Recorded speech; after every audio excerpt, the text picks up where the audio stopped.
Here is what most beginner gardeners don't know. Peppers, chili, eggplants are actually tropical perennials. In their natural habitat, they live for years. But we treat them as annuals because we don't know we can save them. But you can overwinter these exotic plants right in your garage or basement. No sunny windows, no heated space, no fancy setup required. And when you do, they'll give you fruits months earlier next season. I'm talking about April peppers while everyone else is still planting seedlings. So in the next 10 to 12 minutes, I'm walking you through my simple garage storage method. We'll cover which plants to save, how to prepare them for dormancy, the 3 things they need to survive winter, and how to wake them up in the spring. Plus, I'll also show you the Dahlia method at the end. It's different but somehow even easier. Stick around for that.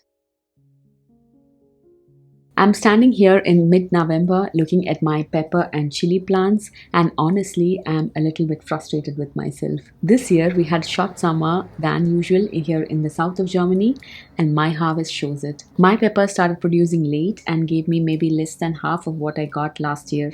My eggplants, they barely produced at all.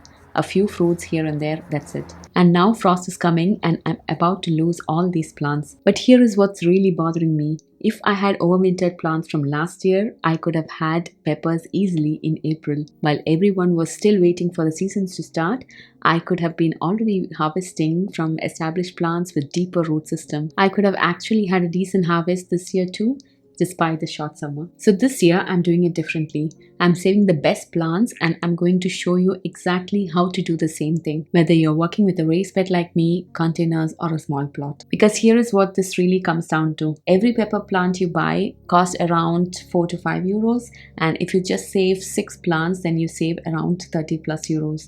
Plus you get an established root system, earlier fruit, and honestly, it just feels good to keep something alive through winter. Let me tell you something that completely changed how I think about these plants. In their native tropical regions, we are talking Central and South America, parts of Africa and Asia, peppers, chilies, eggplants are perennial shrubs. They grow for years. Some peppers even live for a decade or more. Even though I hail from a tropical country, this fact just didn't click for me until now. We only treat them as annuals because we live in a temperate country where winter kills them. But they don't have to die. They just are going dormant like a lot of perennials do, and we can work with that. So why does this matter for small space gardeners like us? 3 big reasons. First, money. Every spring you are spending around 20 to 30 euros, maybe more, replacing your plants that you could have easily saved. That adds up fast. Second, time and space. Here is something I didn't think about until recently. Overwintered plants means you don't need to start seeds indoors in February or March. No seed trays taking over your kitchen counter, no grow lights in your living room, no juggling limited indoor spaces during these critical early months. And when you do move them outside, these plants have established root system. They start producing weeks, sometimes months earlier than the seedlings that you started that year. In a short season like what we had this year, that's the difference between a good harvest and a disappointing one. And third, this is the one that I'm most excited about. You can actually select your best performers. That pepper plant that produced like crazy, save it. That chili that had the perfect heat level, keep it going. You're building a collection of plants that you know work in your specific situation. You're not starting from scratch every year with this method. You're building on what already works. Okay, so there are 2 approaches to overwintering these exotic plants, and which one you choose depends on actually what you want and what space you have. Method 1 is active overwintering. This is where you keep your plants growing through winters using grow lights, usually in a heated indoor space. You are essentially creating an indoor tropical environment. The plant keep producing and you get winter peppers. It's pretty cool. But it requires more space, more equipment, more energy cost, and honestly more attention. I'm not doing that this year, maybe in the future, but not this year, because usually in December I like to take vacations, visit my family, means I cannot give the attention that these peppers need. Method 2 is dormant overwintering, and this is what I'm going to show you today. You are working with plants' natural cycle. In fall, you prepare them for dormancy, move them to a cool dark space, garage, basement, or even an unheated room, and let them rest through winter. They are not growing and they are not producing, they are just sleeping. Then in spring, you wake them up, you move them outside, and they come back to life with an already established root system. This method requires almost no equipment, minimal space, and very little maintenance, and it's perfect for beginners. It's also ideal for small space gardeners because you're not taking up the precious living space with plants and lights. So that's the route we are taking: dormant storage. Simple, beginner friendly, small space approved. Let's talk about how to actually do it. First question: which plants are actually worth overwintering? Because not every plant is a good candidate. Here is what I look for. The plants need to be healthy, no major pest problems, no diseases. It should have been reasonably productive this season, even if the harvest was shorter than you wanted. And ideally, it's a variety you liked. Good flavor, good heat level in case of chilies, or whatever matters to you. Don't try to save the scraggly one that barely grew. Don't save the one that is covered in aphids. Be selective. That's your chance to curate your best performers. Alright, preparation. This needs to happen before your first hard frost rate, usually sometime in November, but depends on where you are. Check your local frost rates. I'm doing this in the mid of November in the south of Germany, just as reference. Step 1. Stop fertilizing about 4 weeks before you plan to bring them in. You want the plants to start slowing down naturally. Step 2. If your plants are in the ground or in a large container, you need to move them to an appropriate size pot. I'm digging mine out of my raised beds and potting them to containers that give roots enough room but aren't oversized. Step 3 is to prune them back significantly. I'm talking cutting back about 2/3 of the growth, maybe even more. This sounds extreme, but remember, they are going to be dormant. They don't need all that extra foliage to maintain, and reducing it helps them prevent diseases and pest problems during the storage. And here is how to do it. Start by removing all the leaves. Just strip them off gently or cut them at the stem. Then look at the plant structure. You want to keep the main stem and the primary Y branches. The V formation is where the plant splits. That's your framework. Cut back all the smaller side branches to just a few centimeters from the main stem. Make your cuts just above the node, that little bumps where the leaves used to grow. Cut at a slight angle so that the water doesn't sit on the cut surface.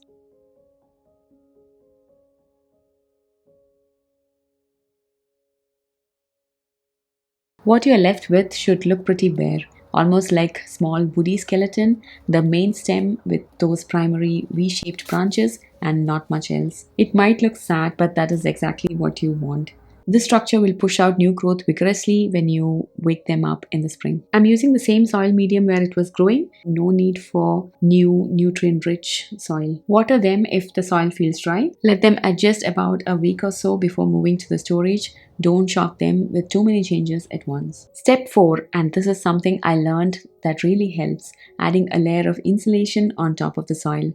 I use dried leaves mostly, but you can also use wood chips if you have, just a couple centimeters. This protects the root from temperature fluctuations and helps retain some moisture without keeping things too wet. And that's it, your plants are prepared. Quick question before we move on. Have you tried overwintering any plants before? Maybe a simple herb or geraniums? Drop a comment below. I'm curious to know about your experience. Now let's talk storage. Your garage or basement, what I would call a Keller in Germany, is actually perfect for this. Here is what the dormant plants need. 3 things. 1. Cool temperature. Ideally between 5 and 15 degrees Celsius, enough so that they don't freeze. Most garage and basements naturally sit in this range during winter. 2. Darkness. They don't need light when they are dormant. In fact, darkness helps signal to the plant that it is time to rest. So a corner of your garage, a basement shelf, or even under a workbench, all fine. And 3, minimal watering. This is where people often go wrong. These plants are dormant. They are barely using any water at all. I'm talking about watering maybe once every 4 to 6 weeks. Just enough to keep the soil from completely drying out. Overwatering is actually the biggest risk here. Too much water in cold, dark conditions lead to rot and fungal problems, so when in doubt, water less. Place your plants in your chosen spot. Check on them every few weeks. Just a quick look to make sure that they're not completely dried out, that there's no mold developing, and everything looks stable. And honestly, you almost leave them alone. They are resting, let them rest. Okay, I need to be honest with you here. I actually tried overwintering a couple of chili plants last year, but I didn't really take care of them properly. I just kind of stuck them in the garage and forgot about them, and I regret it big time. They survived barely, and they were so weak and stressed by the time spring came around, or actually when I remembered about them again, they weren't much better than starting from seed. So this year I'm doing it right, and here is what I'm committing to. Fast forward to late February or early March when the frost risk is ending here. That's when I'll wake them up. I'm going to move them to a bright location first, but still protected. Probably my sunniest window, or maybe the covered area on my patio, or maybe even indoors under the Growlight. I've not decided that yet. But somewhere where they get good light and aren't exposed to harsh conditions yet. I'll start watering them regularly as I see new growth appearing, which should happen within a week or two. Once they have leafed out and temperatures are consistently mild, probably late March or early April here, I'll start hardening them out like I do with every other seedling. A few hours outside on a nice day and then back in. Gradually increase their time outdoors over about a week or 10 days. And then I'll plant them out in my raised bed. And if I do this right, if I actually care for them through the wake up process this time, they should take off fast. Like really fast compared to the seedlings. That's the plan, and that's what I didn't do last year and what I'm determined to do this year. Okay, the dahlia question. I promised I would tell you about this, and honestly it's even simpler. Dahlias are tubers, kind of like potatoes, and they store incredibly well. After the first frost blackens the foliage, you cut the stems back, dig up the tubers, let them dry for a few days, and then store them in a paper bag in a cool, dark place. Same garage or basement, same temperature range.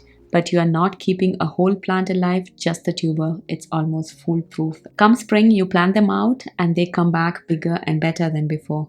It has worked for me last 2 years and saves a lot of money because buying a dahlia every year is not within my budget. If you are growing dahlias, definitely try this out. Here is what I keep thinking about.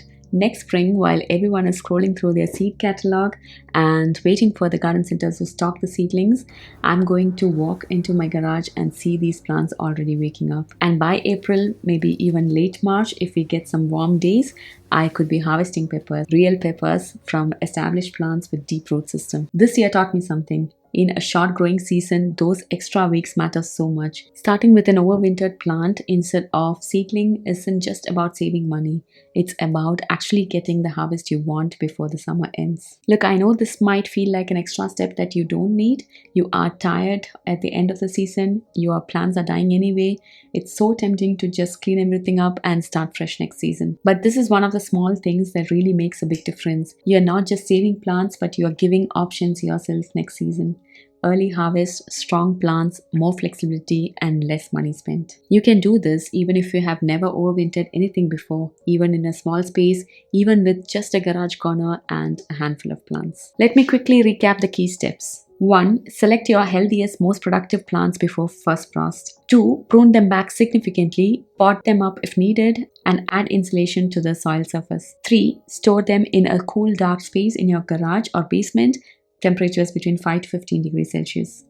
4. Water sparingly through the winter, once every 4 to 6 weeks, just enough to prevent complete drying. 5. Wake them up in early winter or early spring and harden them off and plant them out. And remember, dahlias are even easier. Just store the tubers in a paper bag in a cool, dark place. If you're thinking about trying this, and I really hope you do, let me know in the comments below what you are planning to overwinter. Peppers, chilies, eggplants, or maybe you're trying dahlias for the first time, or any other plants which I am not aware of. And if you have got questions about your specific situation, drop these in the comments too. I'll do my best to help you figure it out. If you found this helpful, subscribe so you don't miss the spring follow-up where I'll show you the wake-up process and how these overwintered plants are actually performing. I'm going to document the whole thing. Alright, that's it for today. Thanks for being here. Don't let your exotics die. Save them.